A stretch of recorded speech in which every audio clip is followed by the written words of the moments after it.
Buenos días.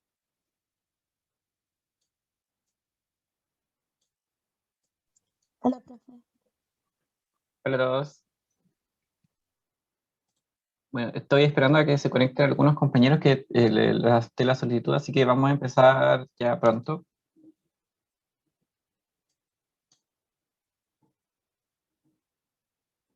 Ya, ahí parece que estamos todos. Ya, hoy día vamos a empezar con la segunda mitad del curso. Vamos a también hablar un poco de certamen, pero al final de la clase para alcanzar a ver todos los contenidos que son introductorios de esta parte, pero si tienen cualquier comentario o consulta sobre el certamen, lo vamos a ver al final de la clase, ¿ya? Así que vamos a tratar de ver todo esto. Igual no es tanta materia ahora porque es introductorio, entonces vamos a dejar un tiempo para conversar sobre impresiones de certamen o cualquier cosa que le haya quedado dudas, ¿ya? Vamos a empezar entonces. En la clase de hoy vamos a ver estos 4 temas que bien son introductorios, pero bueno, esto es como gran parte de lo que nos va a acompañar en la segunda mitad del curso. Esto tiene como otro enfoque distinto al enfoque que tuvimos en las primeras 6 semanas. Bueno, entonces vamos a empezar. En primer lugar, vamos a hablar del tema introducción de inteligencia de negocios y después vamos a hablar de las 3 etapas que tiene la inteligencia de negocios para poder ser llevada a cabo. Estas 3 etapas son la adquisición, el almacenamiento y el análisis. Ahora les voy a contar un poco más de qué se trata cada una de ellas. Pero partamos con la introducción a la inteligencia de negocios, que es el gran tema que vamos a ver en la segunda mitad del curso. Bueno, para partir la introducción, un breve resumen y una breve recapitulación por lo que nosotros ya habíamos visto y ya sabíamos de la parte de base de datos, que fue la primera parte, base de datos relacionales, que fue la primera parte que vimos en el curso. ¿Qué era un dato? Un dato era un hecho relacionado con personas, objetos, lugares, eventos u otras entidades del mundo real. Formalmente nosotros conocimos que el dato era un atributo y un valor. Y acá hago la diferencia entre atributo y valor, porque por ejemplo el atributo es el nombre de una persona y el valor es yo me llamo Alex. Entonces tenemos que saber hacer esa distinción entre qué es un atributo y qué es un valor. Las características del dato era que podía ser cualitativo, descriptivo o cuantitativo para indicar alguna cantidad. Los datos podrían ser internos de la organización o externos, desde el punto de vista de la organización también. Podrían ser históricos o predictivos.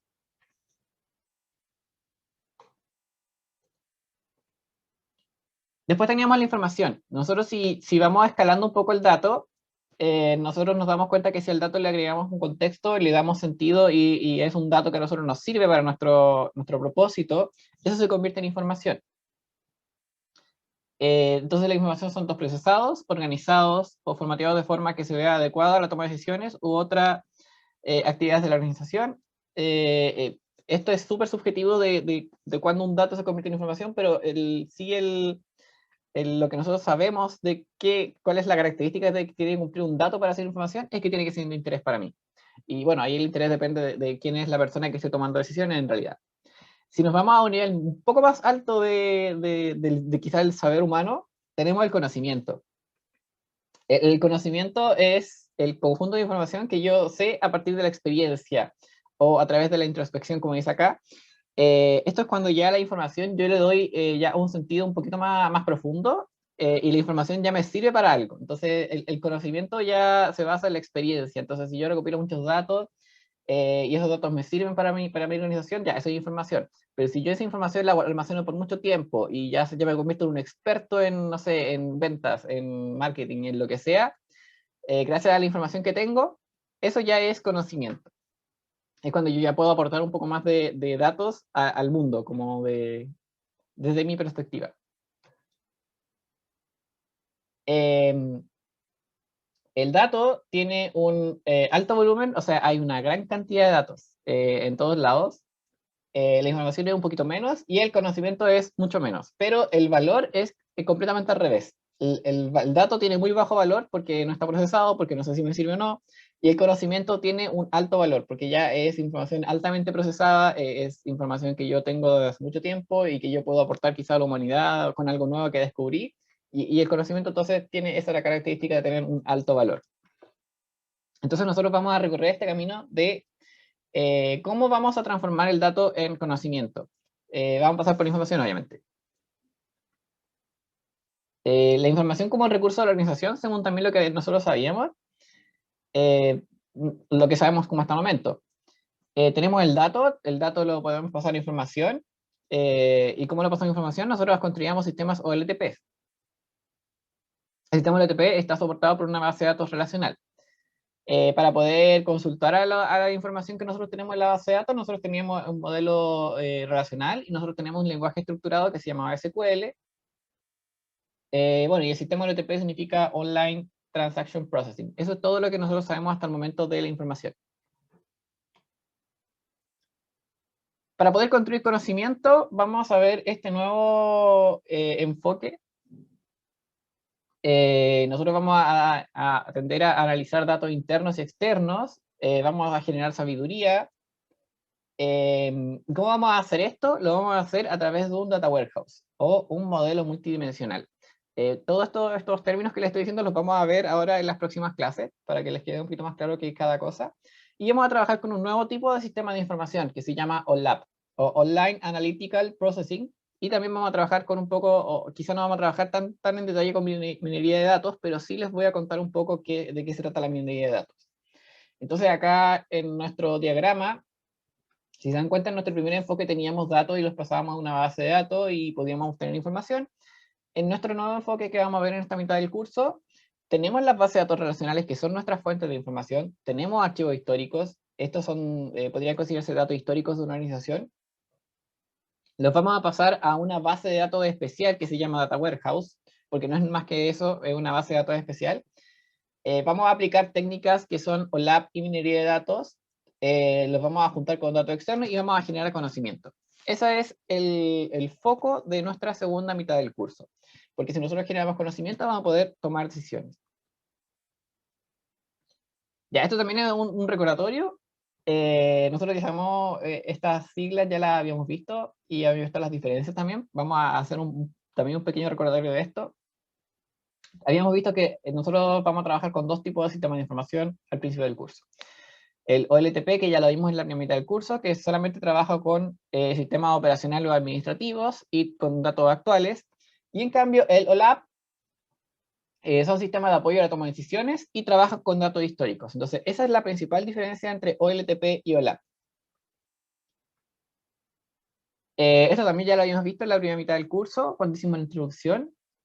Acá está todo el diagrama como de nuestro curso, y que es exactamente el mismo diagrama que acabo de explicar.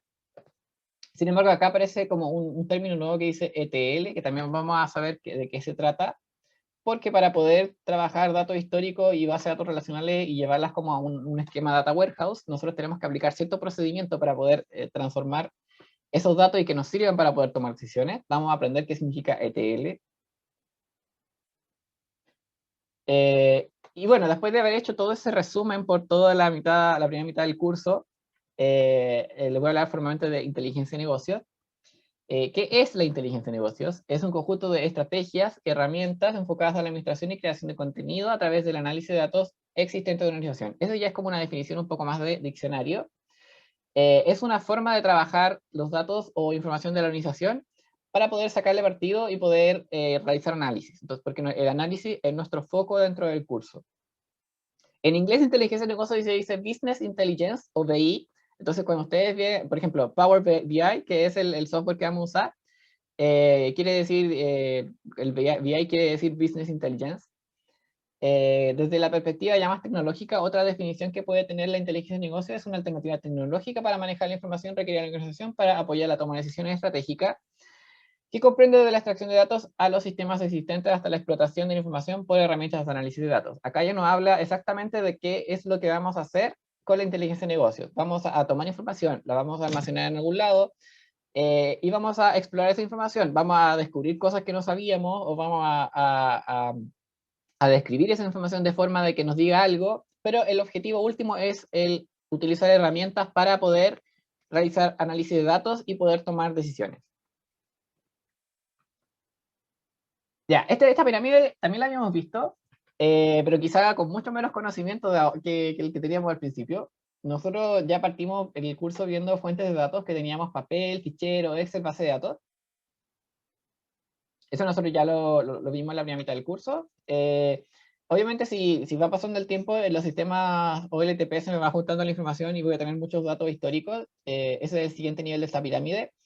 Estos dos primeros niveles pueden ser gestionados por una persona que se llama administrador de base de datos, que su rol es gestionar el correcto almacenamiento de los datos, que funcione bien, que haya un respaldo, todas esas cosas que nosotros vimos de los sistemas de BMS o sistema administrador de base de datos. Eso lo hace el administrador de base de datos. Después, en el tercer nivel de la pirámide, tenemos acá la exploración de datos y descubrimiento de información. Hay un rol súper importante dentro de las organizaciones que se llama el analista de datos, que toma toda esta información que está abajo, que son papel, ficheros, base de datos, Excel, y lo empieza a explorar para poder descubrir cosas y saber, oye, mira, no sabía que las ventas eran tan grandes en este mes, ¿qué habrá pasado? Cuando uno explora datos, uno no sabe lo que se va a encontrar, puede encontrar cualquier cosa, incluso cosas que no esperaba encontrar. Y si subimos a un nivel más arriba de esta pirámide, tenemos el analista de negocios, que se basa mucho en la visualización de información. Nosotros vamos a trabajar también una clase con ver un poquito más técnicas de visualización de datos y de información para poder también tener un pequeño background de qué es lo que nosotros podríamos llegar a hacer como analistas de negocio. Y una vez que ya logré dominar todos esos niveles de la pirámide, recién puedo llegar a la toma de decisiones. Vamos a explorar todo este camino desde la parte de abajo, que nosotros fue la que vimos en la primera mitad del curso, hasta llegar a la toma de decisiones. La toma de decisiones en realidad es efectuada por usuarios finales.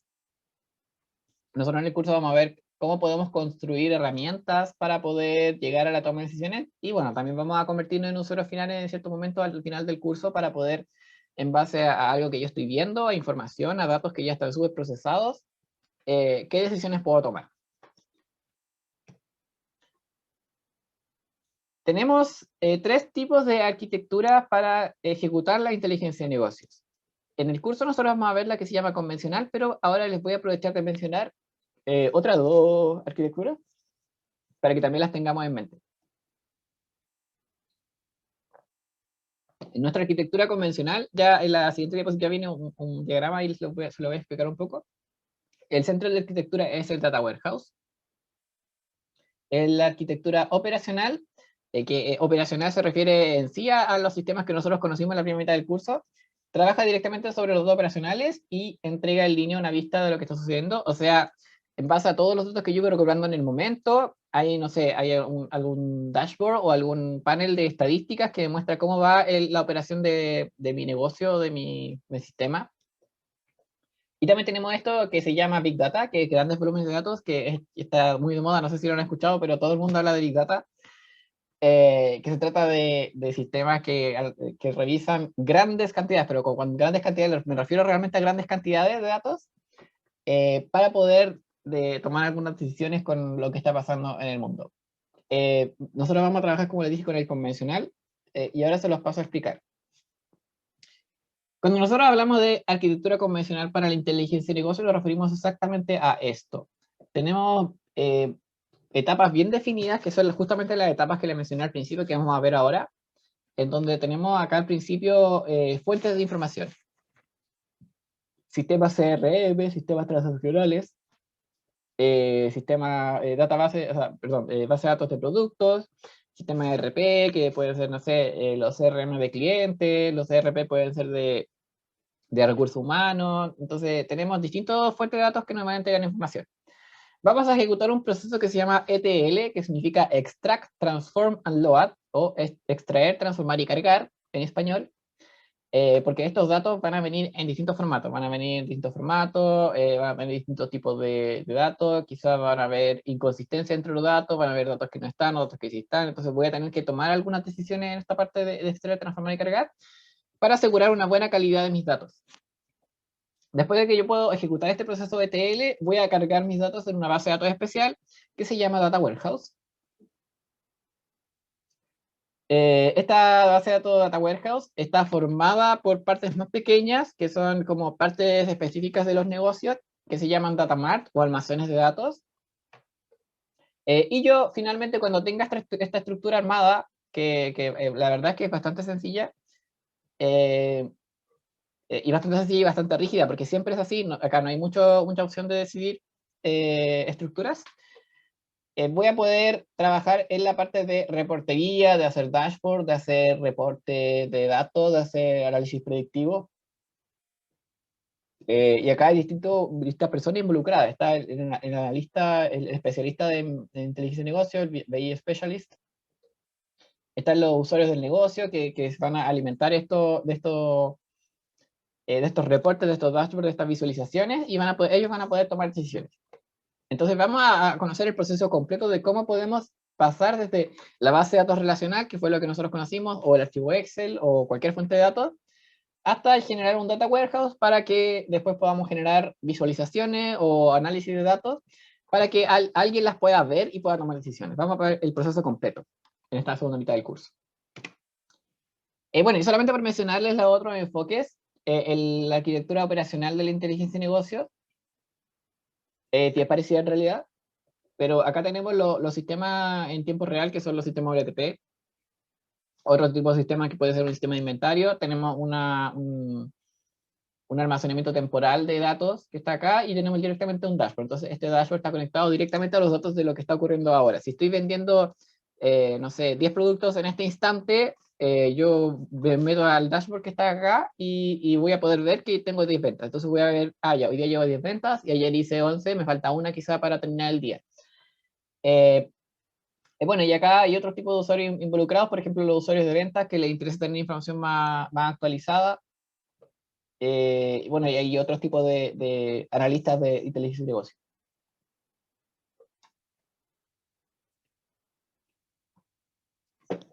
Y si nos vamos a la tercera arquitectura que les mencioné de la inteligencia de negocio, está el Big Data, que acá tenemos servidores, y con servidor me refiero a computadores que están trabajando todo el día y recuperando toda clase de información de nosotros. No sé si se han metido a las páginas web y a veces como que le dice que hay unos cookies o galletas.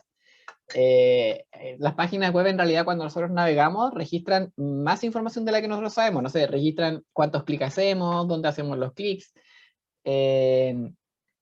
registran como nuestro historial de navegación, y eso está ocurriendo para muchas personas al mismo tiempo, y es demasiada información. Entonces, cuando yo tengo como registros de tanta información que es imposible analizarla por pedacitos porque es demasiada, existen estos servidores que en realidad lo único que hace un computador es hacer lo mismo que hace un ser humano, pero más rápido. Entonces tengo computadores que están analizando datos y que están tratando de mostrarme cosas que están pasando, y eso yo lo puedo llevar a un modelo matemático, a minería de datos, a una visualización, y poder entender un poquito más de qué es lo que está sucediendo con algún aspecto del negocio. Cuando yo tengo esa información más o menos procesada, recién la puedo llevar a un esquema convencional de inteligencia de negocios. Pero la verdad es que esta información es tanta que la tiene que hacer un computador, no la puede hacer una persona. Y bueno, y esos son como los tres enfoques que tenemos para hacer inteligencia de negocios, pero como les dije, nosotros vamos a ver la convencional. Ya, este es un esquema un poquito más sencillo del esquema convencional. Y acá yo les marqué las tres etapas que vamos a ver ahora en el curso.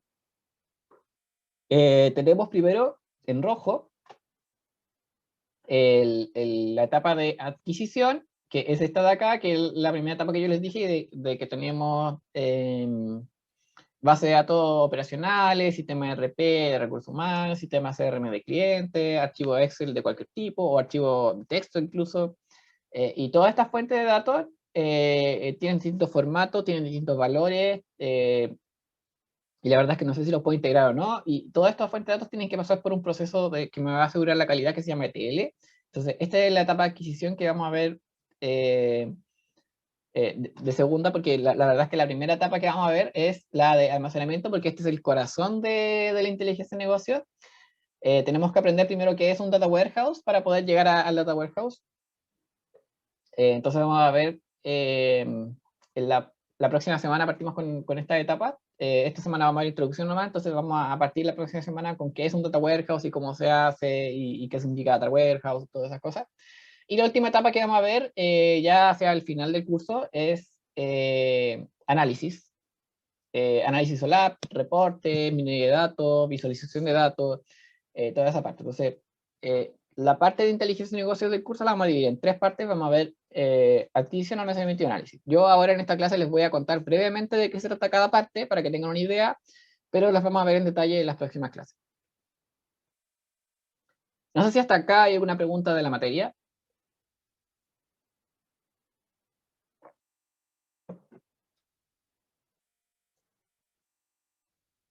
Bueno, si no hay preguntas, continuamos. Saben que siempre pueden hacer las preguntas, tenemos bloques de preguntas al final de cada tema. Ya, partimos hablando un poco de la etapa de adquisición, que es la primera etapa que aparece en la arquitectura convencional para hacer inteligencia de negocios.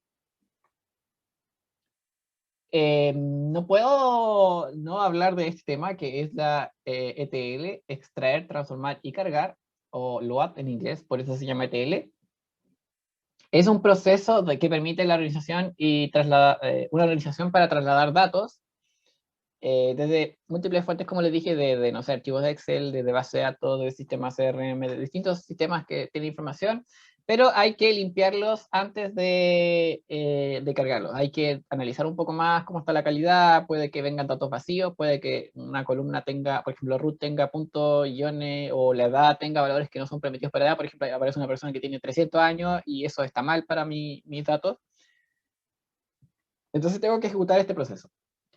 Hay herramientas para poder realizar ETL, que son software. La verdad es que nosotros no vamos a ver software específico de ETL, pero sí vamos a conocer un poco del proceso.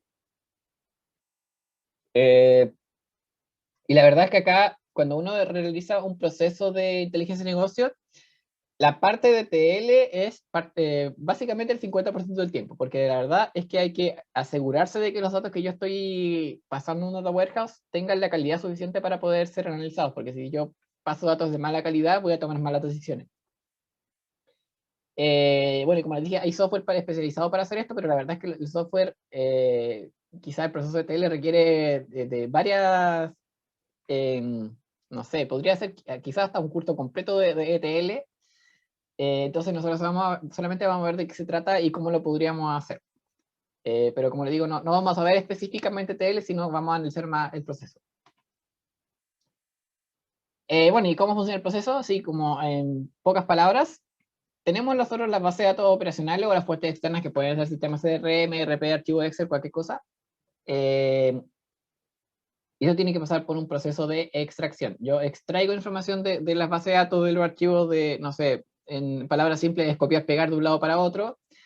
Y después tenemos que pasar por el proceso de transformación. Y cuando yo paso al proceso de transformación, ocurre un almacenamiento intermedio o almacenamiento temporal.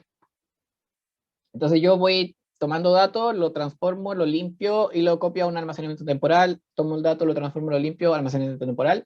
Voy a crear un almacenamiento intermedio antes del data warehouse para poder asegurar que los datos estén bien. Y después de eso, yo recién puedo cargar los datos en el data warehouse desde el almacenamiento temporal. Obviamente va a haber una correspondencia entre el dato original y el dato que está en el data warehouse. El data warehouse va a tener el dato limpio, que va a tener calidad. Quizás van a haber algunos datos que no van a poder pasar al data warehouse porque no cumplieron con el estándar de calidad. Pero todo ese tipo de decisiones las vamos a tomar en este punto, que es el punto de extraer, transformar y cargar, que ocurre al inicio del proceso.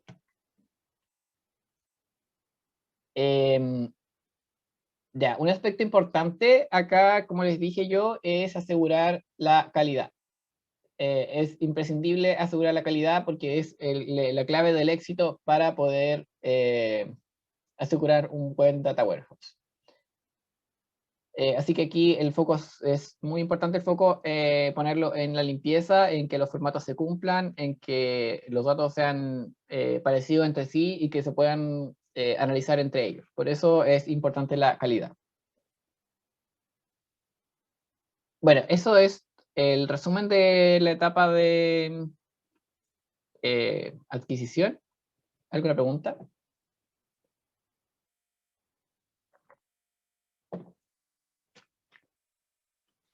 Bueno, vamos a continuar con la siguiente etapa, que es la de almacenamiento.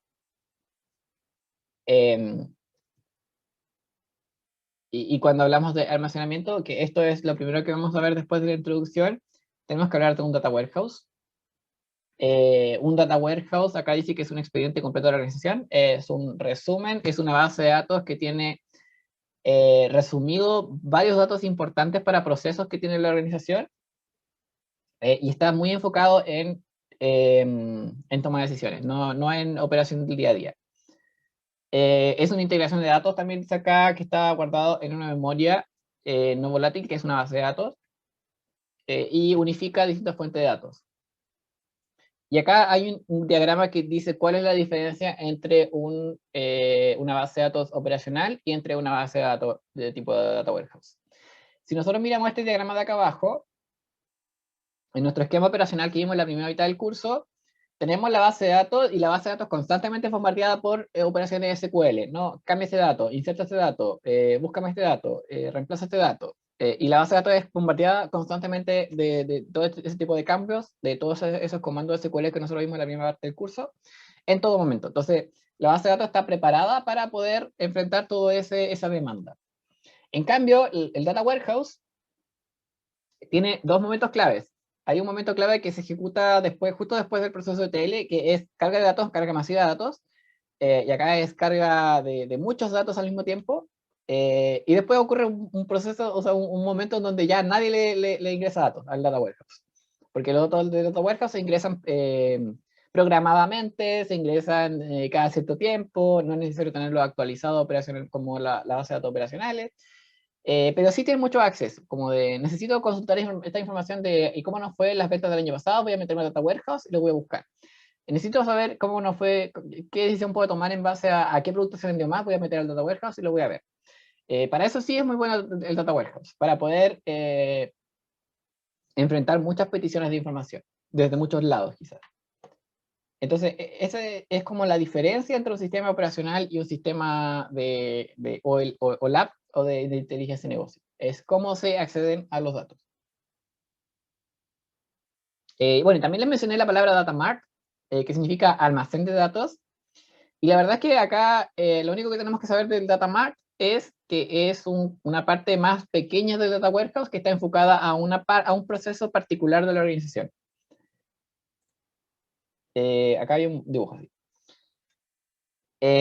Por ejemplo, un data mart puede ser un departamento de la organización. Podría haber un data mart de marketing, uno de ventas, uno de producción. Las distintas áreas del negocio podría tener data marts, que son como conjuntos pequeños de datos dentro del data warehouse. La verdad es que cuando nosotros hagamos ejercicio o veamos problemas, nosotros siempre vamos a hacer como la equivalencia de que un data warehouse tiene solamente un data mart, solamente por simplicidad. Pero está abierta la posibilidad de que un data warehouse pueda tener más de un proceso funcionando dentro.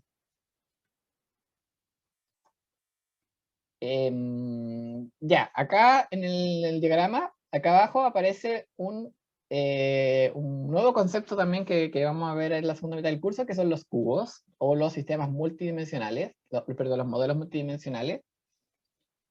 Y cuando nosotros hablamos de modelo multidimensional, hablamos del soporte que tiene el Data Warehouse, porque si bien, como vimos en la primera mitad del curso, vimos que las bases de datos relacionales tenían un modelo de datos que se llamaba modelo de datos lógico relacional. Los Data Warehouse también tienen un modelo de datos que se llama modelo multidimensional, que no es nada más que un modelo de datos, pero que debe cumplir ciertas características.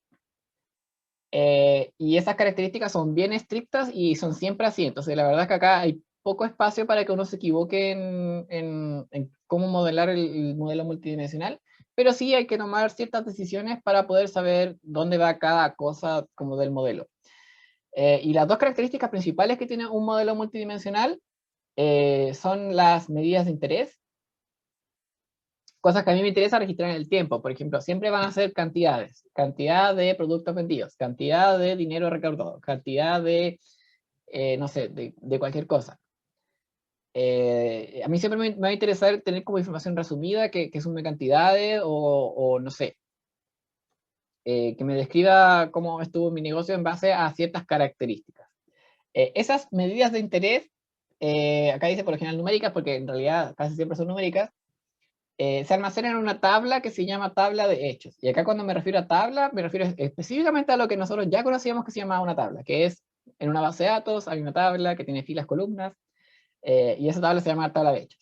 Esa solamente me va a almacenar medidas de interés que a mí me interese analizar o consultar.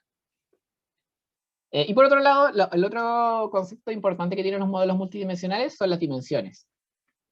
O son los criterios o puntos de vista desde los cuales yo puedo ver los datos o las medidas de interés que tengo, las cantidades, por ejemplo, la cantidad de productos. ¿Pero cantidad de productos de qué? Cantidad de productos vendidos por categoría, cantidad de productos vendidos por año, cantidad de productos vendidos por trimestre, cantidad de productos vendidos por país. Ahí yo ya mencioné varias dimensiones o varios puntos de vista desde la cantidad que yo estoy analizando. Por ejemplo, el país, el tiempo, que puede ser mes, trimestre, la categoría del producto. Esas tres cosas, por ejemplo, ya son dimensiones para mí. ¿Y cómo se ve un modelo multidimensional? Bueno, este es el modelo multidimensional que más vamos a usar, que es el esquema estrella. Este diagrama que está acá se llama modelo multidimensional Rollup. Es un Relational OLAP y se basa en una base de datos relacional. Por eso es el que nosotros vamos a ver, porque es el que nosotros ya sabemos hacer. Entonces vamos a usar todo lo que nosotros aprendimos en la primera mitad del curso, en las experiencias más prácticas, y vamos a generar este tipo de base de datos para poder generar una base para poder conectarlo, no sé, a Power BI, a Excel, a cualquier herramienta de análisis de datos. Ya. Este modelo, este esquema estrella, como les dije, es un modelo multidimensional, entonces debe cumplir las dos características que yo les mencioné anteriormente. La primera característica era que había una tabla de hechos que almacenaba medidas de interés. Si nosotros miramos este modelo, siempre, pero siempre, acá, sin excepción, nosotros vamos a encontrar una tabla al centro, que es esta que se llama venta, que va a tener nuestras medidas de interés. ¿Y cuáles son nuestras medidas de interés? Estas que están acá, cantidad vendida, monto percibido. Y alrededor, que van a estar como orbitando esta tabla central, vamos a tener a las dimensiones. Entonces, en este esquema estrella, tengo 4 dimensiones. Son 4 criterios posibles por los cuales yo puedo analizar la cantidad vendida y el monto percibido. Una de estas se llama tiempo, que tiene una fecha y un trimestre. Otra se llama cliente, otra se llama producto y otra se llama sucursal. Entonces, yo puedo analizar la cantidad vendida por trimestre, por cliente, puedo analizar por el estado civil que tiene el cliente, por ejemplo, los solteros, cuánta cantidad de vendidas hubo solamente por solteros y por trimestre. En la sucursal que acá estuvo, se vendió el producto, y por la categoría donde se vende el producto. Entonces, esa cantidad que está acá está conectada a las 4 dimensiones que están acá conectadas a esta tabla de hechos. Entonces, centralmente tengo la tabla de hechos y alrededor conectado tengo las dimensiones. Y la verdad es que acá las cardinalidades siempre van a ser así. Siempre va a haber la tabla de hechos al medio y van a haber flechas apuntando hacia adentro. Porque adentro están los datos que me interesa analizar y a los extremos están las puntas de la estrella, y por eso se llama estrella esto, están las dimensiones. Entonces, cuando, por ejemplo, si sale en ese certamen dibuje un modelo multidimensional del siguiente problema, lo primero que hay que buscar es qué es lo que me interesa medir, y lo segundo que hay que buscar es cuáles son todos los criterios posibles por los cuales yo puedo segmentar esa información que me interesa medir. Y ahí voy a tener claramente definidas cuáles son los hechos y cuáles son las dimensiones. Bueno, el esquema estrella es el más sencillo, pero hay más esquemas. Este es el esquema copo de nieve. De hecho, hay otro esquema más, pero lo vamos a ver después. Y la verdad, el nombre viene de copo de nieve porque la verdad es que no es más que un esquema estrella, pero las dimensiones están segmentadas también. Entonces, por ejemplo, acá tengo la venta, y acá tengo el tiempo que era una fecha, pero acá tengo el trimestre, como que el trimestre lo saqué para afuera. Acá tengo el cliente, y el cliente lo tengo segmentado por zona geográfica, por país o por tipo de cliente.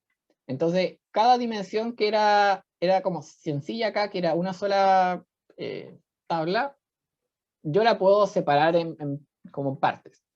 ¿De qué me sirve hacer esto? La verdad es que hacer esto me sirve un poco más para tener un poco más de visión, un poco más de orden, y esto le da un poco más de poder a la herramienta de análisis de datos en sí, porque me ayuda un poquito más a entender cómo puedo segmentar la información.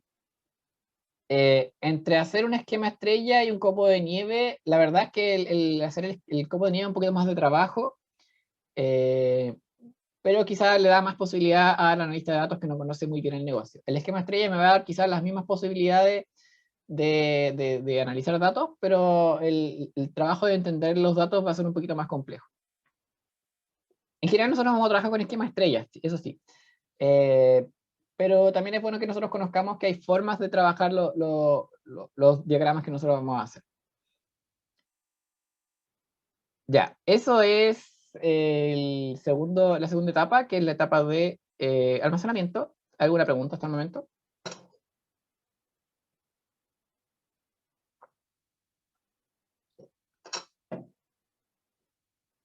Bueno, si no hay preguntas, ahora nos toca la pausa de 5 minutos para que también tengan un tiempo para estirarse, relajarse, ir al baño, buscar algo para comer, lo que ustedes necesiten.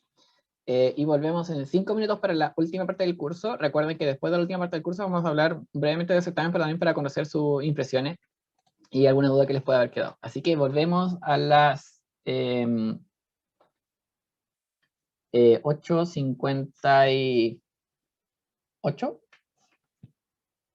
con la segunda mitad del curso, perdón, de la clase.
Ya estamos de vuelta con la segunda mitad de la clase.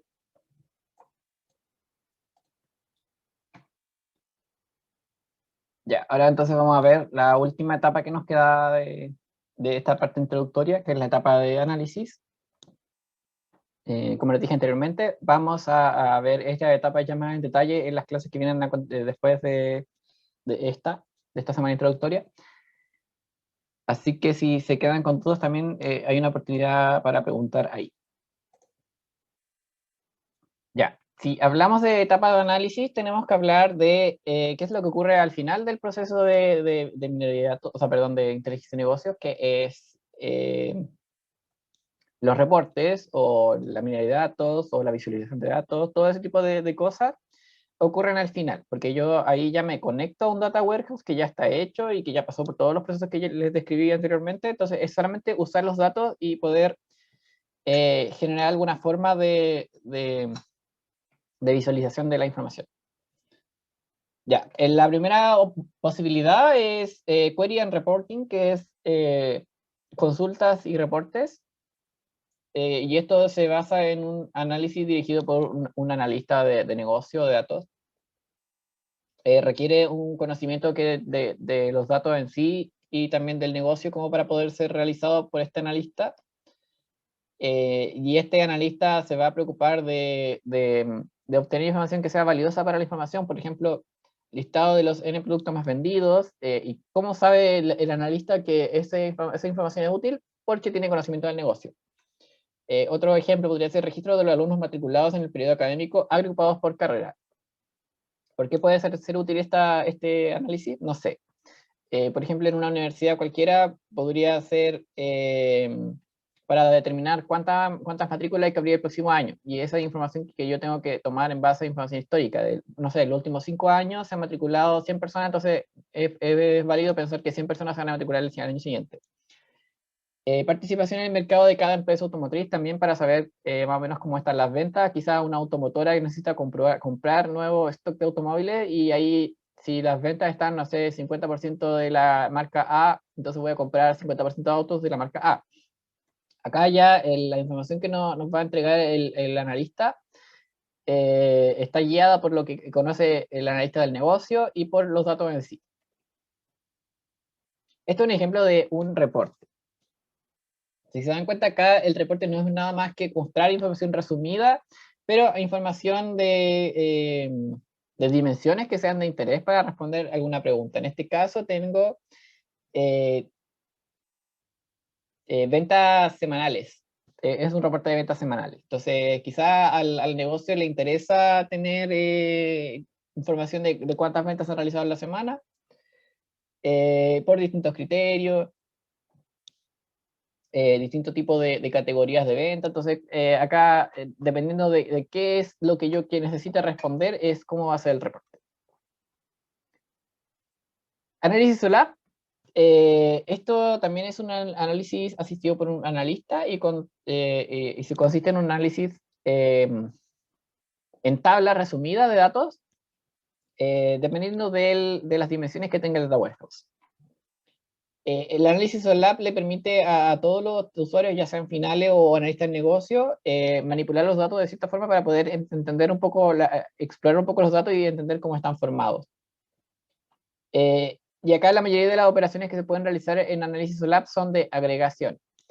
Y con agregación me refiero a esto que ocurría en el esquema de cubo de nieve, que yo podía como irme a niveles como más generales de la información o más particulares de la información, pero siempre analizando las cantidades que me interesa a mí analizar, cantidad de venta o montos percibidos en ese caso. Entonces podría ver la cantidad por región, pero también la puedo ver por país. Entonces el análisis SOLAP me va a permitir jugar entre moverme más arriba o más abajo en los datos. Bueno, y acá dice términos cercanos que uno que ya vimos, el roll-up. Este es el término que yo les mencioné acá, o LAP relacional, que es el modelo de datos que nosotros vamos a utilizar frecuentemente. Bueno, hay otros más que están el MOLAP, el HOLAP, WOLAP, DOLAP y RTOLAP, pero son otros tipos de modelos de datos multidimensionales que también se utilizan para trabajar, pero nosotros nos vamos a quedar con el rollup, porque nosotros ya sabemos base de datos relacional. Acá hay ejemplos de análisis OLAP y de lo que se puede llegar a construir. Entonces, acá tengo mi tabla, y acá yo puedo poner las dimensiones como yo quiera.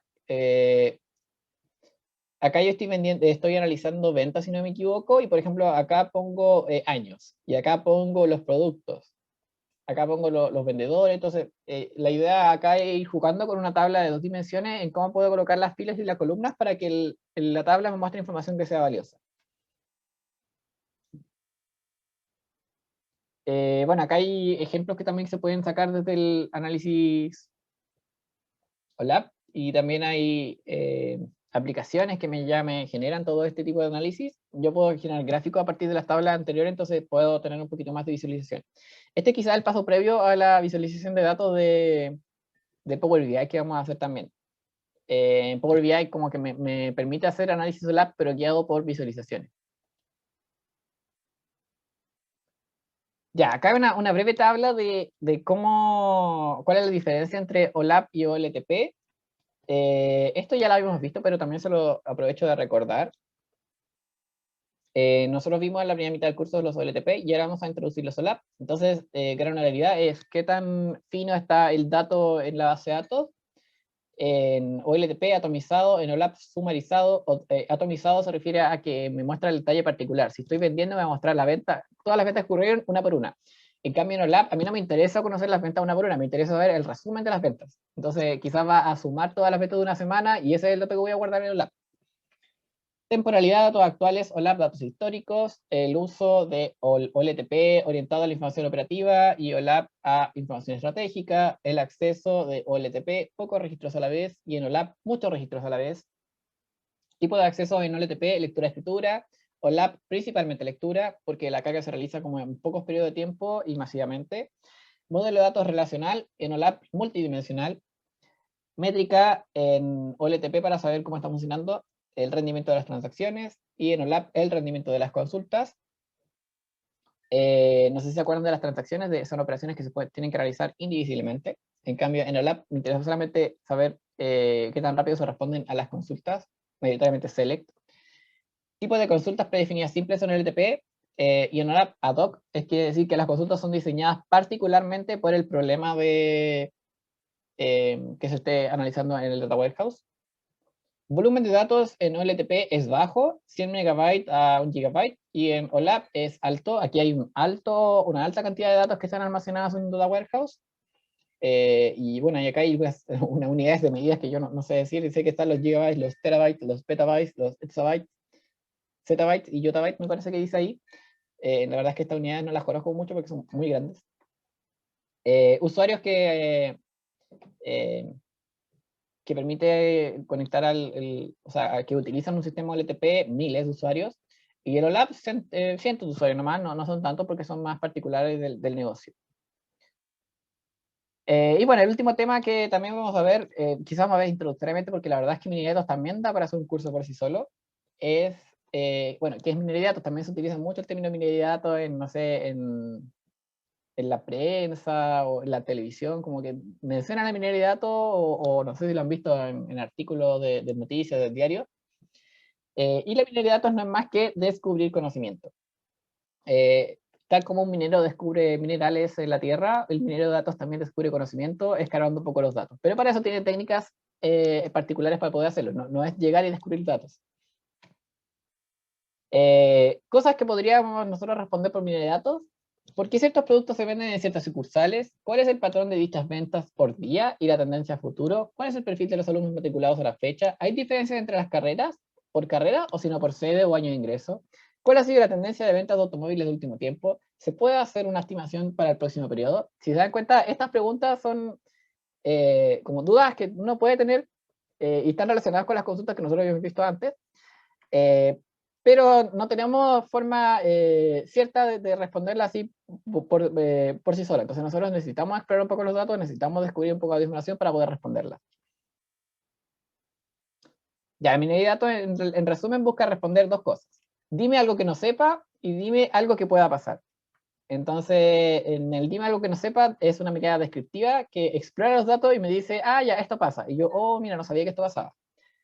Y dime lo que puede pasar, ya va mucho más en el sentido de predecir algo que podría pasar. Y esto ya se basa en modelos matemáticos, en algoritmos, entonces esto es un poquito más complejo de analizar y quizás nos falta harto camino por recorrer para poder llegar a eso, porque necesitamos una base de estadísticas sólida para poder hacer estos tipos de algoritmos predictivos, pero vamos a tratar de, en este curso, darle una buena introducción de cómo podríamos hacer y cuáles son los procesos que se pueden llevar a cabo para poder realizar minería de datos.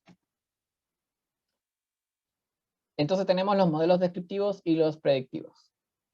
En los descriptivos tenemos conocimiento que describe datos existentes de la organización aplicando, por ejemplo, algoritmos de asociación o segmentación. Yo voy a tomar los datos, los voy a asociar de esa forma, o voy a ver cómo están agrupados. Y en los modelos predictivos voy a inferir cosas que le pasa a los datos. Acá voy a trabajar mucho con datos de prueba, y datos de entrenamiento y datos de prueba. Entonces voy a ejecutar ciertos procesos para poder predecir cosas. Este es un ejemplo de conocimiento descriptivo. Yo tengo mucha cantidad de datos y yo hago esta tabla. Entonces acá yo puedo tomar ciertas decisiones. Yo puedo decir que, por ejemplo, las personas que están casadas y que tienen más de 0 hijos son el 40% de los datos. Acá solamente estoy describiendo como las cosas que yo veo. O los casados de sexo masculino son el 100% de los datos porque hay 3. Entonces la minería de datos descriptiva se va a encargar de esto. La predictiva, en cambio, va a tratar de hacer modelos para poder predecir cómo se comportarían nuevos datos que van a llegar a este conjunto de datos. Entonces, yo tengo esta tabla que me va a predecir si una persona va a comprar o no va a comprar un computador. Esta es la pregunta, ¿compra un computador, sí o no? Y tengo datos de otras personas que ya han comprado computador o no. Entonces tengo acá la edad, es menor a 30, qué tanto ingresos tiene, si es estudiante o no, cuál es su rango crediticio. Entonces, como que en base a todos estos criterios, yo construyo este modelo, este diagrama, y puedo tomar decisiones en sí. Entonces, yo puedo decir, si la persona tiene entre 30 y 40 años, con un 100% de certeza, yo voy a decir que sí, compra el computador. Si tiene menos de 30 y es estudiante, entonces sí lo va a comprar. Si no es estudiante, no lo va a comprar. Si tiene más de 40 y tiene buena oportunidad de crédito, entonces no lo va a comprar, y si tiene mala posibilidad de crédito, sí lo va a comprar. Entonces, eso es esta tabla convertida en un modelo que nos va a poder ayudar a predecir cómo se comportan los datos. Y ese fue un breve paso por todo lo que vamos a ver en el curso. Ahora en la segunda mitad, no sé si hay alguna pregunta general sobre eso.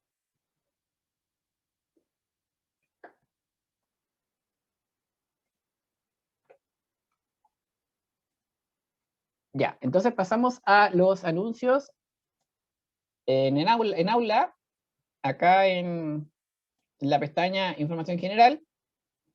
Les subí acá en Planificación Semestral, se los voy a abrir, todos los temas que nos quedan para ver en el semestre, y están también las fechas de las tareas y los temas de las tareas que nos quedan. Entonces estamos acá en 24 de mayo, concepto y elementos de la inteligencia y negocio, proceso de adquisición, almacenamiento y análisis. Acá están el tema que viene en las próximas clases. Tenemos unos feriados y tenemos unas vacaciones por ahí también. Está la fecha de certamen 2 y el certamen recuperativo. Y también están acá en verde cuando hay actividad en clase. Entonces, hoy día no hay actividad en clase porque hoy día tenemos colchón académico y no podemos hacer evaluaciones ni hoy ni mañana. Pero el miércoles retomamos con la actividad de clase, y como ustedes saben, la actividad en clase no es nada más que nada que una actividad en Socrative, de una pregunta que va a aparecer en algún momento de la clase. Y si no se realiza la actividad en Socrative, va a haber alguna actividad alternativa para los que no puedan venir, así que no se preocupen. En general van a hacer guías de ejercicios, pero como estamos en introducción, quizás les voy a subir algún cuestionario o alguna cosa que ustedes puedan hacer en la casa después de ver los videos, si es que no vieron la clase. Ahí voy a revisar, pero también les voy a comentar cuál es la actividad recuperativa para cada caso. Importante para la segunda mitad del curso, hay que instalar Power BI. Les voy a mandar el link de nuevo para que ustedes también puedan instalar Power BI y lo puedan tener. En la próxima clase vamos a hacer un breve paso por Power BI y qué es lo que es, para que ustedes también lo conozcan. Pero la verdad es que no lo vamos a usar hasta la tarea 7, hasta la tarea 8, si no me equivoco. Y eso. Entonces, revisen la planificación semestral y díganme si tienen alguna duda. Ahora, me gustaría también conocer su opinión sobre el certamen. La verdad es que las notas no estuvieron malas, pero la verdad es que a la mitad de ustedes les fue bien y a la mitad de ustedes les fue mal, entonces la verdad es que yo no sé qué pensar de por qué están esos resultados. No sé si alguno tiene algún comentario del certamen, porque la verdad es que todo feedback es valioso y nos sirve también para mejorar a todos. Eh, no sé qué opinan del tipo de pregunta. Me llegaron algunos mensajes por correo después del certamen que me dijeron que quizá el certamen estaba un poco largo. Entonces, ese tipo de cosas también me interesa saberlas, como para también ir ajustando las evaluaciones para las próximas oportunidades.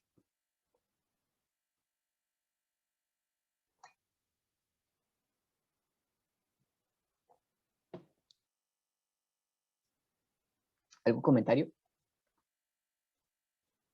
Bueno, mientras hay comentarios, yo aprovecho de... ay, no, me equivoqué. Aprovecho de mostrarles que aquí en aula, en semana 6, certamen 1, acá tenemos la solicitud de recorrección para el certamen 1. Me han llegado dos, creo.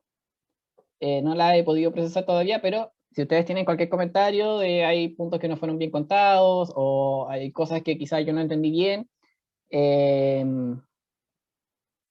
ahí ustedes cuéntenme qué les pasó. Profe, yo por lo menos encontré que estaba largo al hacerlo a mano, porque me demoré mucho en eso.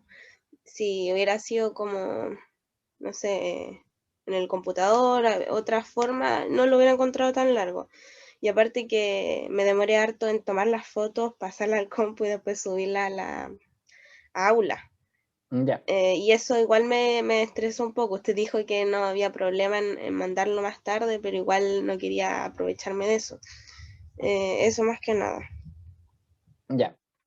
Muy bueno saberlo. La verdad es que eso es solamente el primer certamen nomás es así, el segundo certamen es en computadora, así que no se preocupen. Y la verdad es que solamente una medida para poder validar su identidad, porque yo sé que en el otro ramo les piden la cámara, pero la verdad es que yo no tengo ninguna intención de pedirle cámara.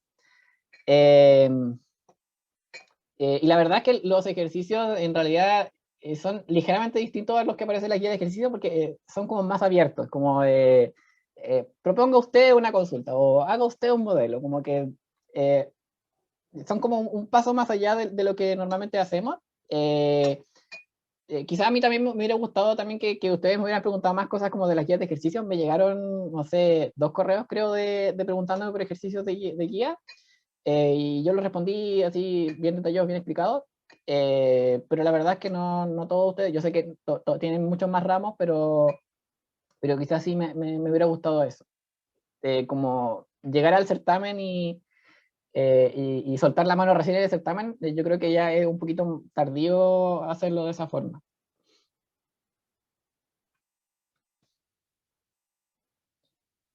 Bueno, pero para los que no les fue tan bien, no se preocupen porque todavía nos quedan 2 certámenes.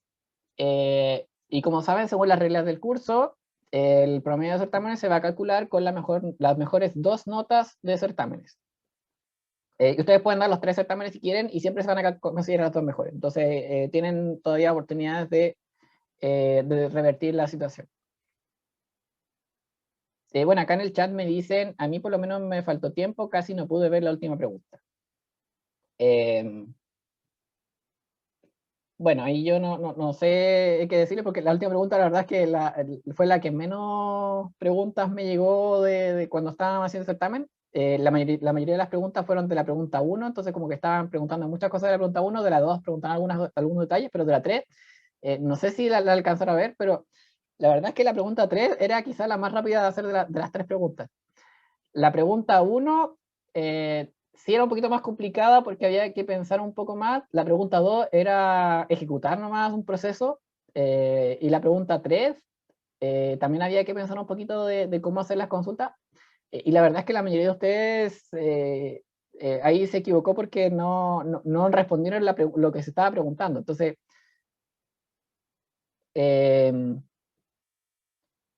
también es importante también entender cómo lo que me están preguntando para poder responder claramente la pregunta.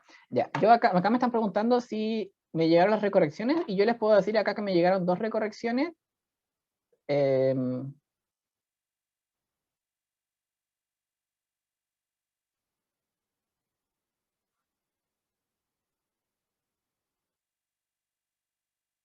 Bueno, y sí, para la persona que me está preguntando por el chat por interno, sí me llegó tu recorrección. Por acá otro mensaje que me dicen, se me dificultó un poco el tema de pasar la foto al computador para subirla. Sí, la verdad es que eso sí es un poquito muy complicado, pero la verdad es como había que hacer modelos, también es, a lo mejor es más fácil dibujarlo, o no sé si es más fácil dibujarlo. Quizá lo único extraño de escribir a mano son las consultas SQL, que uno no entiende escribir como código a mano, pero eso. Si ustedes tienen cualquier duda de cualquier consulta, la verdad es que yo preferiría que me la dijeran en el momento, como quizá en el mismo certamen, que me han dicho, profe, sabe que no voy a alcanzar a hacer esto, y ahí yo puedo decir, no te preocupes, hay más tiempo para hacer esto, a que se queden con la duda. También me pasa con las tareas, de que si ustedes no pueden entregar una tarea porque tienen un problema, porque de verdad es que es completamente válido que no puedan entregar la tarea porque tienen problemas, no sé, se les cortó la luz, se les echó a perder el computador, cualquier cosa, también prefiero que lo digan en el momento en el que están teniendo el problema, porque si lo dicen después, es poco lo que yo puedo hacer para poder ayudarlo a solucionar sus problemas. Así que yo les pediría de que en el momento en el que ustedes ven que están teniendo un problema, de que, oye, esto está muy largo, oye, no puedo subir la foto, oye, me está pasando esto, ahí traten de avisarme. Yo la verdad es que voy a ser lo más comprensivo posible, no, en ningún momento les voy a decir, no se los voy a revisar, pero si no me lo dicen, yo no los puedo ayudar en el momento. Así que solamente les pediría eso para las próximas evaluaciones que nos quedan.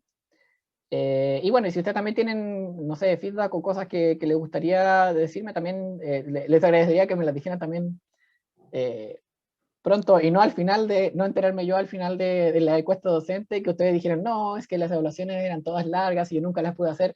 Preferiría que me lo dijeran ahora para poder tomar medidas y que las próximas evaluaciones no sean tan largas, o no sean tan difíciles de subir, o no sea todo esto que está pasando, ¿ya? Eso. No sé si alguien más tiene algún comentario de alguna pregunta de la clase, del certamen, de cualquier cosa. Nos quedan todavía unos minutitos.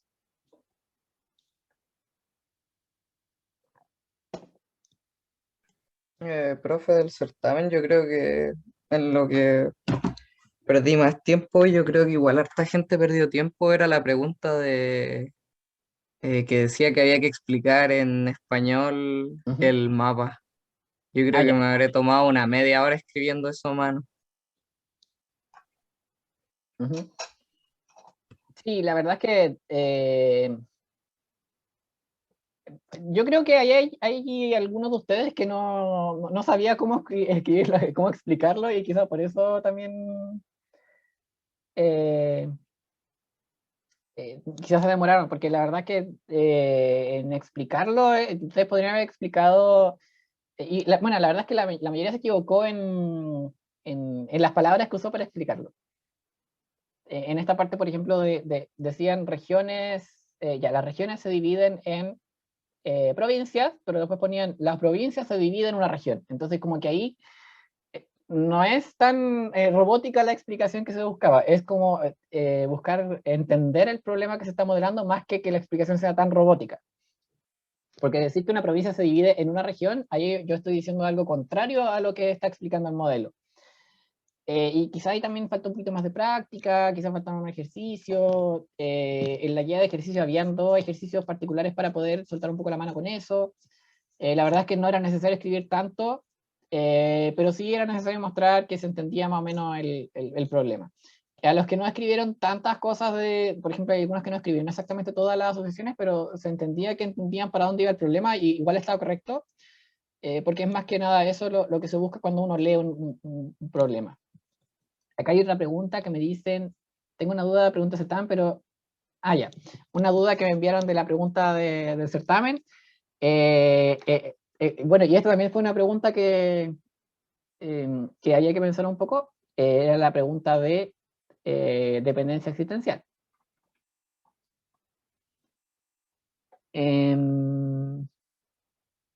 Bueno, busquemos en aula.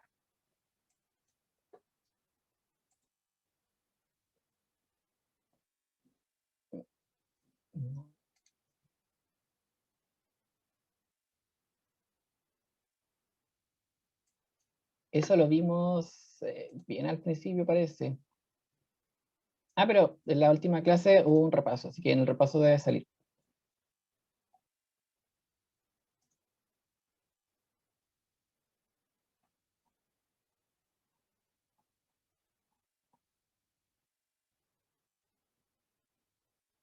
Ya, acá está la diapositiva de dependencia existencial, y la única restricción que tenía la pregunta de dependencia existencial era que ustedes no podían escribir, copiar este diagrama así de plano, copiarlo. Pero acá salen dos características importantes que tiene que tener una dependencia existencial. Una entidad no puede existir sin que exista otra. Acá dice, por ejemplo, factura no puede existir sin que exista cliente, porque acá no tengo cliente a quien asignarle la factura. Y la otra característica importante que tiene que cumplir es una entidad no puede existir si es que le da sentido a otra que es eliminada. Que dice, una entidad no puede existir si el que le da sentido es eliminada. Y en este caso, si yo elimino el cliente, la factura ya no tiene sentido porque no es emitida a nadie. Esas son las dos características que debía cumplir la dependencia existencial. Hay varios ejemplos que me hicieron ustedes. Yo los que puse en la pauta eran donde literalmente un brazo no puede existir sin que exista la persona, y otra donde hay una copia de un libro, de una biblioteca, que no existe si es que no existe como el libro en sí, el concepto del libro. Siempre que se cumplieran estas dos características, ahí yo estaba buena, pero si no se cumplía alguna de estas, ahí yo alguna vez escribí un texto así como de aquí no se cumple, o aquí pasa esto, o quizá el nombre de la entidad, si hubiera sido este otro, ahí se hubiera cumplido un poco más. Obviamente, si ustedes creen que se cumplen estas características con lo que te escribieron, por favor, déjenme la recorrección para poder entender un poco más de cómo lo pensaron ustedes. Pero principalmente yo me basé en estas dos características que están aquí.